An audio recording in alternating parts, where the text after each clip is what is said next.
Welcome to the first Article 18 podcast. This is Steve G. Jones. I'm the news director at Article 18, where we focus on the rights of Christians in Iran.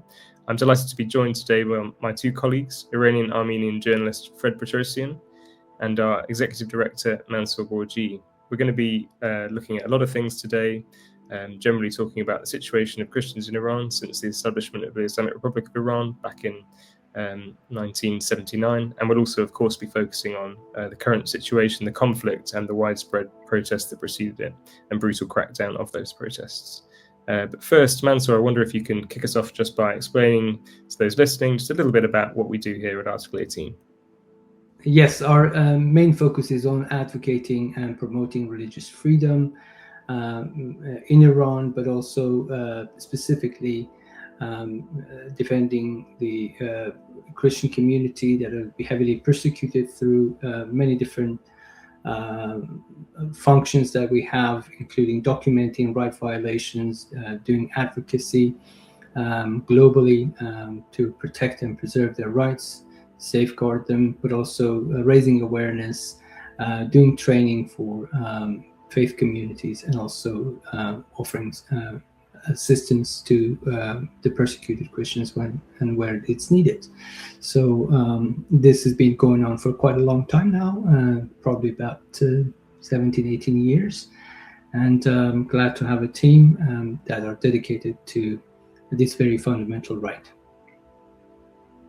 Thanks, Mansour. And Fred, you've been with us about the same length of time as me, so we've been in it for a good 7-8 years, I think, working together, which has been great. And I know that obviously the situation of religious minorities in Iran, and specifically as we focus on Christians as well, the repression that they've endured has been going on for quite some time, longer than we've been working on this. So I wondered whether you could just briefly explain a little bit about what it's been like for Christians and religious minorities since the revolution of 79. Yeah, since 1979, we are living under Islamic Republic, which is a religious apartheid system. Is one thing to keep in mind, but the story of religious minorities, especially Christian converts, is a tragic one. It's a story of suffering, but at the same time a story of resistance and creativity, which is a great story not only for Iranian society, but whole world. We should say that according to Iran's Islamic Republic's constitution, we have 3 religious minorities that are recognized ones. They are Jewish, Zoroastrian, and Christians, which means ethnic Christians like Armenians and Assyrians. These groups and community face a lot of discrimination, but still they can, have their own churches or synagogues, and they are religious ceremonies and so on. But the other group, the non-recognized religious minorities, in other words, even Islamic Republic doesn't consider them as citizens, are Baha'is, Yarsanis, and Christian converts, which is a fast-growing community after revolutions. Before revolution, the estimation of their numbers were a few hundreds. And now there are several hundred thousands, and some people even talk about more than 1 million and 1.5 million of people. These people are deprived of anything. They can go to jail for their own belief. They can be even threatened by death. 8 Christian leaders and personalities were killed after revolution. And we should say this and emphasize on that 8 days, just 8 days, less than 200 hours after revolution, the Islamists started to attack Christians, and Arastu Sayyah, who was a pastor, a convert from Anglican Episcopal Church, was murdered, and the confiscation of properties started, including the hospitals, schools, and so on. Saying these, Iranian Christians and converts and Armenians and Assyrians who are involved in these converts got targeted for last 47 years, but they resisted. They don't have church building, but Persian-speaking Christians, but they have their house churches who got targeted even during Christmas time. But their resistance and their creativity continue. And few years ago, several converts who were political prisoners, I mean conscious prisoners, with support of Article 18. They started a campaign, Place to Worship, that they say where they ask a simple question from Iranian government, where they are supposed to go to just pray, but not to end into the jail. And this story continues. Yeah, thanks, Fred. Mansour, so we've been doing an annual report that we've released, I think, for the last 7 years. I wondered whether you could just tell us a little bit about the key findings of our latest one, which was released just last month. Yes, that's right. The ongoing violations of the rights of Christians and generally religious minorities, but specifically Christians, is documented in this annual report, joint annual report, together with 3 other international Christian organizations focused on religious freedom. That includes Christian Solidarity Worldwide, Open Doors International, and Middle East Concern. So in that report, it quite worryingly demonstrates the massive rise in the number of arrests and detention, but also the whole title of the report is scapegoating, because last year, during the 12-day war between Iran and Israel, Christians, like some of the other vulnerable communities, ethnic and religious, were targeted by the regime in the aftermath of the war, and several of them were arrested, detained, and falsely accused. And that's one of the things that has been highlighted in this report, showing how revolutionary courts and the Iranian security apparatus in general treat these minorities and intensify the crackdown on their peaceful activities. We highlighted the role of IRGC, the clause in the Iranian Islamic Penal Code that is constantly being used to justify persecution of Christians and other religious minorities, but mainly Christians, based on these articles that sounds like a national security threat for what is simply Bible study group in their homes, or distribution of Bible, or attending a Christian seminar at home or abroad. So there are names, details, events that are highlighted in this report, but there is a set of recommendations both for the international community, for any actors and influencers in this sphere, to make sure that the Islamic regime is held accountable for these right violations. There are moving stories in there too. They're not just numbers. We have seen almost double the number of arrests compared to the previous year, quite shockingly. I think we invite people who are listening to this podcast to go on the website, download and read the information for themselves. It's quite shocking, but there's behind all those numbers, there are human stories. There are families that are torn apart. There are people who spend years of their lives in prison just simply because they've chosen what to believe. That's their fundamental right, even acknowledged by the Iranian regime, and that's why we want to hold them accountable.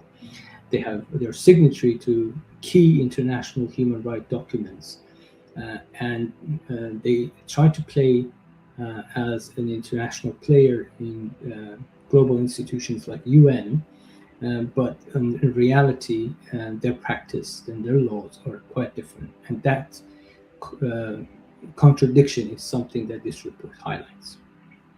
Thanks, Mansour. And you mentioned the human stories. I wondered whether maybe, Fred, you could just take us through one story that's captured your heart, that has spoken to you about the suffering and resistance of Christian converts, perhaps last year or even over the last few years.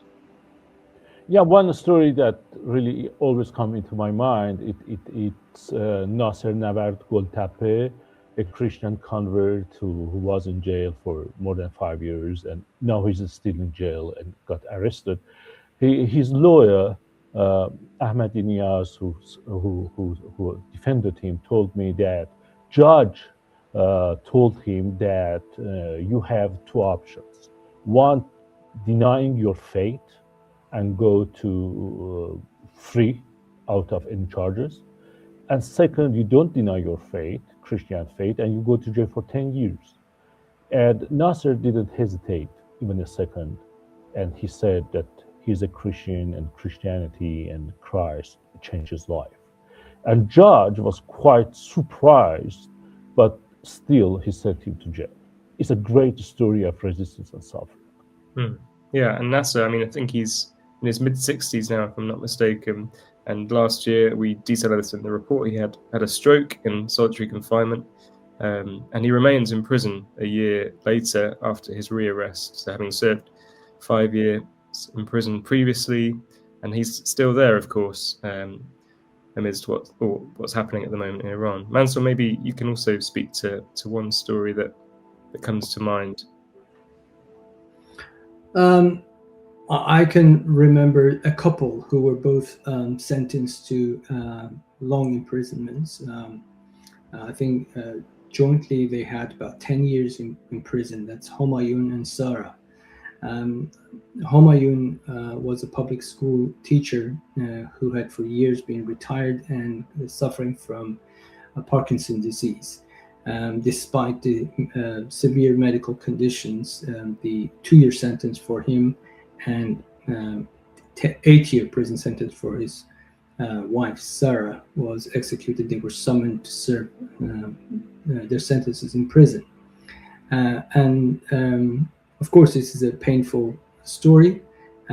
Just the amount of torture they went through during the interrogation prior to their sentencing is quite shocking. If somebody hears that story, when they produce sounds mimicking his wife's sound to pressure him to confess things that he hasn't, and pretending that his wife is being tortured next room.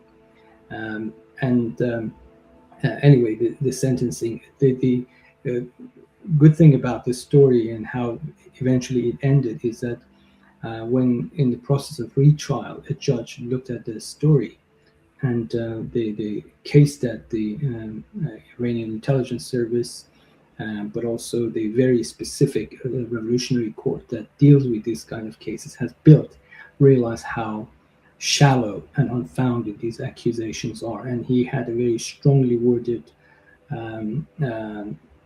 appeal decision and asked them to be released immediately that day. I think when Sarah and Homayun accepted with an open arm this sort of suffering for their faith and went to prison, they still trusted that God is going to deliver them from this situation. And when the order came and they were released, I think in the first year of serving their sentence, they were just as resistant to this pain and suffering and persecution as they were before going inside. But that story, it stands with among many other thousands of stories that we keep documenting, as Fred rightly said, both about the suffering but also the resistance. It writes a history of the Iranian Christians and the church in Iran, but also it's a reflection of how the society in general tries to resist and protect their fundamental rights. Yeah, thanks, Mansour. And you mentioned that their sentence was overturned and a judge looked at what had been written in their case and ended up thinking, well, this is ridiculous, which of course is something that we think of almost every case we come across involving Christians in Iran. But I wonder whether you could explain to our listeners how it could be that one judge might sentence them and another in the same system could then later overturn it. Yes, I think there are judges who, although they're in the system, but when for long years of experience, they have been positioned in a place like Supreme Court. they read through these statements by revolutionary courts, and they realize illegality of this. They are in no way even compatible with the current Iranian regime's laws. The thing is, for the 47 years, they have been exercising a certain level of ambiguity in their laws and also application of those laws. So, for instance, actions against national security, something very commonly applied to any dissidents, especially prisoners of conscience. But what does that actually mean? Somebody would argue that even if you read the Iranian constitution out loud, that could constitute actions against national security, because you are highlighting the rights that many people are denied these days. So basically, by reading the constitution, you're accusing the government of breaking those laws. And that's how easily they can be interpreted to the benefit of the current regime. And so if you're a Christian, if you're a Baha'i, if you're a Sunni or whatever, that you are not aligned with the propaganda that the regime wants to echo throughout the world or project it internally or externally, then you're vulnerable to these sort of accusations. So a judge like the two that made this sentence, in fact, the same judges overruled another landmark ruling for the 9 Christians in Evin prison, going through several levels of reasoning, both general international law, but also constitutional and also Islamic tradition, saying these people who are exercising their religious beliefs in house churches are not necessarily a kind of example that you use for national security threats. And so they were also released. Yeah, I think if I'm not mistaken, that was back in around 2019, and the judge said that membership of a house church could not be deemed an action against national security. Absolutely, and there are many. There are not that many number of judges that do things like. In fact, I've heard from some of the lawyers that the 2 specific judges are now. The system is trying not to send these specific cases of national security to the specific branch that they are making the rulings. That's very interesting. Fred, did you want to say something on that? Yeah, I think as Mansour mentioned, that we shouldn't generalize the exceptions, first of things, and second, the system in Iran is not. Sometimes they play that previously in their propaganda as, for example, their former president went to CNN or other think tank groups saying there's separation of powers in Iran and it's not our fault that people are sent to prison. It's a lie. There is no separation. It's a repressive system. And as many lawyers said, that in courts, they just repeat whatever Revolutionary Guards asks them to repeat and condemn and sentence Christians and others, activists from other, activities and so on. Thanks, Fred. So you've both mentioned the P word, propaganda, now, and the resistance has also come up, which I think for many in the West is a term that they will actually associate with the Islamic Republic of Iran, but perhaps even look at it from a positive lens. So, Fred, I wondered whether you could speak into that. Yeah, since the first day of Islamic Revolution, the Islamists aim to impose their own ideology, which is a totalitarian Islamist ideology based on their own interpretation of Islam to Iranian population. They started to impose the laws on women, to religious minorities, and they, after a couple of years, they shut down the universities and so on. One thing is important, that they wanted to control from what you wear as they imposed hijab on women, for example, to which religion you belong, or what you think, or you express yourself, and so on. They wanted to be present at any aspect of your life, and Iranian people started to resist from the beginning. The first great manifestation was organized by Iranian women against compulsory hijab, which leftists started to dissuade them because they said fighting imperialism is much more important. Then after a couple of years, they repressed by Islamic Republic, and they fled to these imperialistic countries like France, US, Germany, and so on, which is the irony of the story. And as we explained that from the day, 8 days after revolution, the Christians were targeted, then Baha'is, then even they executed Habib El-Ghanian, who was the head of Iranian Jewish community and council. And after that, ethnic groups were repressed and political prisoners executed and so on. But resistance was always there, and we see how the manifestations emerged from university about many years ago. Then there is a green movement. Then I can make a long list. Women love freedom, and finally the uprising that many people call it national revolution, end of December, early January. We see that resistance is at all parts. Baha'is were kicked out of universities. They started their virtual university and so on. Or Christians that organized house churches. And even they paid the price by giving their lives, like Bishop Hosepian, Pastor Sudman, or many others. And it shows that resistance was present and is present. And it changed different forms, but it still is there for the human dignity and freedom before anything.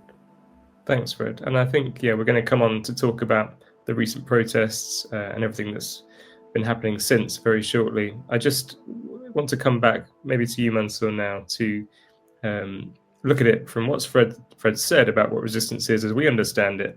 But then if we can just touch on actually how it is sometimes viewed, even as the Islamic Republic, being as part of the axis of resistance, as they like to put it, as opposed to the axis of evil, perhaps. So I wonder whether you could even touch on that. If we're talking about resistance from minority or repressed communities, and we see it in that way, and we see the positive resistance of the Iranian people, but then many in the West, it seems at least, have a perception of the Islamic Republic as resisting imperialism, for example. So I wonder whether you could just talk to that, please.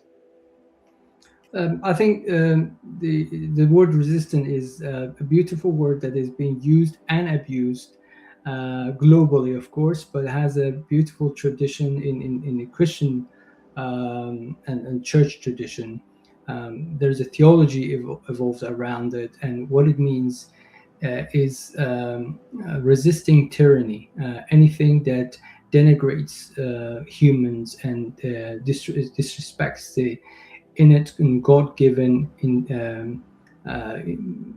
human dignity. And that is, I think, what the famous pastor and theologian John Stott puts it. It's the deep dissatisfaction with the status quo, with something that makes humans less than what God has created them. So that's in the Christian tradition. And anything that tries to make this image of God in humanity disregarded or disrespected, that has to be resisted. Of course, resistance doesn't always mean taking up arms to resist it, but it's about what the difference, I think, is about what form does it take. So when I say it's used and abused, it's being used by seculars, with atheists, socialists, and Islamists, all kinds of things. So the word could be very deceptive and misleading. We need to see how this resistance is justified.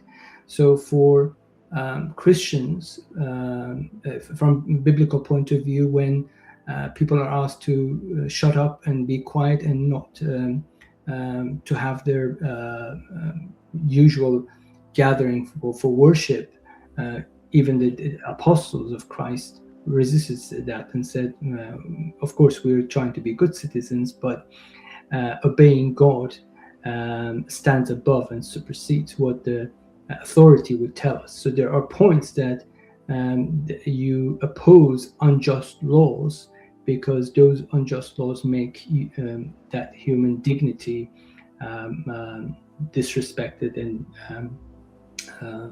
and therefore you need to resist it. So for many Iranian Christians, that takes, in the modern times, takes the form of going to a house church, because they're not allowed to gather together and worship, although this is their legal rights. But it's the government that acts illegally by arresting and detaining, imprisoning these Christians for exercising their rights, falsely accusing them of other national security issues. So to insist on this right is not just protecting their communities and their right to worship, but I think it symbolically stands for every Iranian whose right to freedom of assembly and association, right to freedom of expression, right to religious freedom has been violated. So that has to, that in effect, just holding a prayer meeting in your home because the government is not allowing you to go to church is a form of resistance, is a civil disobedience of the most noble form. Thank you. Yeah, and so I think from what both of you have been saying, perhaps resistance shouldn't be understood as coming from the Islamic Republic, but in fact against it. And that brings us on really nicely, I think, to the current situation in Iran. Fred, you mentioned the Green Movement. I think for those who are not aware, perhaps you can just talk to the protests that have been happening in Iran since then, and leading us up to the ones you mentioned most recently in December and January. You know, we cannot talk about Iran's situation in our days without mentioning what happened about the massacre of tens of thousands of Iranians in January, just in 2 days, including children. And several Christians were killed too, because Christians are Iranian citizens too. There is no difference. They suffer, they hope, and they defy the tyranny, and they are looking for their own human dignity. And saying this, we should say it to raise awareness of other people, that tens of thousands of people got arrested and kidnapped, and they are in jail. Saying this, I should say, sadly, many people, including some Christian leaders, activists, or artists, or political groups that now talk about Iranian lives matter during war, that is between Islamic Republic and Israel and US, they were silent about this massacre, even not a tweet. And it's double standard. And the one thing that is now happening concerning Iranian Christians looking at the war, if you want to, I can continue that, or you want to come back with your question then, or I can continue about war. Can I make it a bit controversial here? I think Fred has been very polite, but let's say there are some Christian leaders like the head of the Vatican, Pope, the head of the Catholics. People do expect figures like this when there's issues of people being massacred to stand for justice, to speak up for vulnerable people. Although these people in authority sometimes have double position of leading a faith community, but also have diplomatic relations with the country. But this is not a simple on the side matter. It is thousands of people, as Fred said, kids being killed simply for protesting and that is, there's no, I can't simply understand, and I see the same frustration from many Christians in Iran and probably beyond, when not just pastors and ordinary lay leaders of the church, but people with a strong authority and position do not speak and remain silent. Sorry to break your chain of thought, Fred, but I thought, let's make it a bit more clear. No, it was great. It was great. I need here to quote Martin Luther King that peace is not only the absence of tension, it's the presence of justice. And when the injustice has got such dimension and repression that we didn't have that, not only during our contemporary history in Iran, but just trying to find the examples. We should go back to 1970s, to Cambodia, to Red Khmers, and so on. And even at that time, many Westerners, leftists, and so on were silent on that, unfortunately. And I think this kind of ideological absence and double standard continue to our days. I wonder whether, again, it takes us back to propaganda, don't you think? Because, the Islamic Republic and even quite a few mainstream media sites, for example, unfortunately, would seem to be portraying what happened in January as, maybe just a few thousand people were killed. Actually, were they Mossad agents? Were they agents of the CIA? I think there are two main things here. First, as we look at the history, for example, Jean-Paul Sartre and other leftist philosophers and thinkers used to go to China under Mao during Cultural Revolution, when people were hanged in public, and they came back and say, we didn't see these things. Exactly the same apologist happening in media, when they said, yeah, we were in Iran, we didn't see that. There's one point that, because in a very stupid way, intentionally or not, the enemy of our enemy is our friend discourse and thought, because some people are against Israel and US, whatever they do, they said, okay, it's okay. Islamic Republic is against them, that is our friend. And I had talked with leftists here in Belgium, Belgian leftists.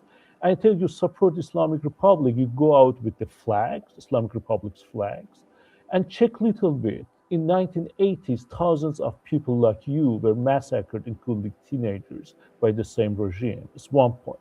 Second point, I think, is I don't want to use this word, I don't like that, but I think it's appropriate to use here.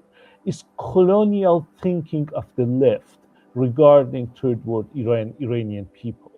Because they said, okay, democracy is not for everybody. This regime is adapted to our culture. It's contrary to what they pretend about universalism. They have very colonial attitudes regarding us. Very interesting. Thanks, Fred. I want to chip in here, Steve, if you don't mind. And that's, you talked about propaganda, and the Islamic government that is now in control in Iran has learned this narrative engineering just even before the 1979 revolution. They learned that a simple clergy speaking in the Islamic term is not enough to win over not only the general public but also international community. So they had people educated in the Western institutions and universities to repackage his thinking in a way that is acceptable to world community. So you listen to Ayatollah Khomeini's speech in interviews given in Paris prior to be returned to Iran, and you think, what a moderate, they called him even Iranian Gandhi. But as soon as he landed, there were massacres of army personnel and people they thought associated with the previous regime. And from then on, they have have tried to control the narrative. This is the regime that, if you remember the downing of the Ukrainian passenger airline, where several ordinary citizens were killed. The Iranian government tried to control that narrative and lie about it for 3 days until enough evidence was given to the international media and to the world, and then they admitted that they have lied about this.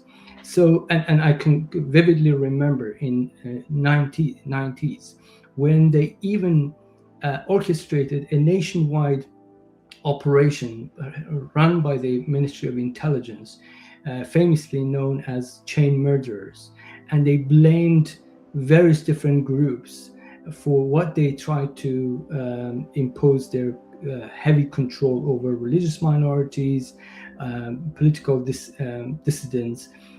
But then later on, in the following decades, it was known and it was admitted that it was part of the Iranian intelligence service that killed Christian pastors, that killed Sunni leaders, that even bombed the most holy shrine in Mashhad, blaming some other religious group, Muslim religious groups.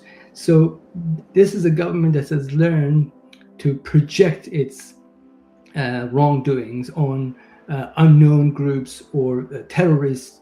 I mean, I think it was very rushed and very amateur narrative engineering when they massacred so many thousands of young protesters in January, blaming on terrorists that have no identity. And I think that sort of behavior is known to the world, but for Iranian citizens, that's no question at all who is behind these murders. So they cannot fool anyone with this narrative anymore. Thanks, Mansour. That's really helpful. I think we should then just move on to talking about the war and how Christians should view it. I think particularly it might be worth even mentioning that quite a lot of the media focus over the last week or so has been on a reported killing of over 160 children at a school in Minab. So, of course, we don't, I think, know for certain yet who was responsible, but there have been claims that it could have been a US missile at least. So how should we as Christians respond to that report and to what's happening in Iran as there's been a killing of the leader of the Islamic Republic? Lots of other leaders have been targeted and killed. So, Mansour, how should we as Christians respond to it? I think we need to separate the two. That's my point of view. First of all, the murder of people, kids in a school in Minab or anywhere. It could be in Tel Aviv, it could be in Dubai or in Iran. That, to me, deserves condemnation from whoever. Whether it was an American missile, was by mistake, or was it targeted? That remains for the experts to determine. But if, like as I said, 2 missiles shot at the Ukrainian passenger airline, that was deliberate. That is criminal. That has to be investigated, and if proven to be the case, the people in that position need to be held accountable. You remember the guy who was responsible in the Revolutionary Guard Corps for the whole missile program, and the one who lied 3 days to the world about shooting of these passenger airline, was even given a medal later on and promoted by the Islamic regime rather than taken to court and held accountable, even if it's a mistake made. So I think later on, as facts separated from fictions and this whole war propaganda, whoever has been behind this needs to be held accountable. So that's, I think, a moral standpoint. When it comes to the murder or the killing of the Iranian authorities who have been behind this suppression of Iranians for 47 years, that's, I think, a different story. That's when people have different opinions.